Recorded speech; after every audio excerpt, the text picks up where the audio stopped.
Я вучылася таксама ў беларускамоўнай школе. Праўда, для мяне гэта скончылася не вельмі прыемна, калі мяне перавялі ў рускую школу, бо з мяне ўсе смяяліся. Як так апынулася? Ну, яны смяяліся, што я гавару так альбо па-руску з беларускім акцэнтам, альбо там нейкія словы беларускія ўжываю.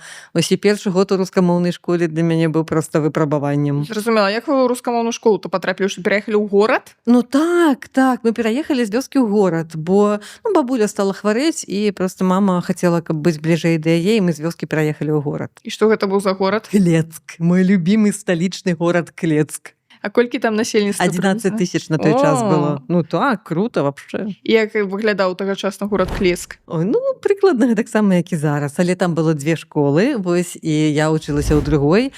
Ну вось другая школа, яна больш старэйшая за першую, там вучылася моя мама ў гэтай школе. І яна для мяне павінна была быць вельмі цёплай, але першы год быў вельмі складаным.